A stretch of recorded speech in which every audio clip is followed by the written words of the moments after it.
जिला मुख्य चिकित्सालय 5 महला बिल्डिंग रु काच खसी रोगीर संपर्कीय गुरुतर। रोगी नहीं आसी ड्राइवर निजे होइकले रोगी। अनुगुल जिला मुख्य चिकित्सालय आज जड़े बोलेरो गाड़ी चालक रोगी नहीं आसी निजे रोगी हो जाइछंती। सूचना जे आज अनुगुल सहर में कालबैशाखी वर्षा सांगकू कुआपथर माड़ होइछि।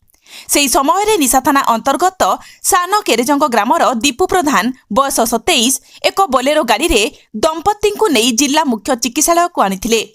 डाक्तरखाना दंपत्ति को छाड़ी आईपीडी पाखरे थिबा गाड़ी पार्किंग रे गाड़ी रखी आसुथिबा बेले हठात पवन हेबारु आईपीडी 5 महला बिल्डिंग उपरु एक विराट काच फ्रेम दीपूंक उपरे पड़ी जाइथिला, जहा फଳରେ सेठारे गुरुतर होई पड़ी जाइथिले। सेठारु तांको गुरुतर अवस्था जिला मुख्य चिकित्सालय रे भर्ती करा जाई चिकित्सित करा जाउछि। तांकर मुंड, दुई हाथ, पिठी रे काच पसी जिबारु गभीर आघात लागिथिबा जणा पड़िछि। दीपू प्रधान मो ना दीपू प्रधान घर सानकर जाए गाड़ी मुझे पेसेंट नहीं आसी मेडिकल घर को जाइले जो गाड़ी पार्किंग जाई साइड करके आसुदले पवन हवा भर साइड की जाऊदले काच खसी पड़ा मुंड ऊपर खसी पड़ा खसी पड़ा भर मुझे घर भर गली हारे मत जन लेडीज जन नहीं आसिक आडमिट करदेला।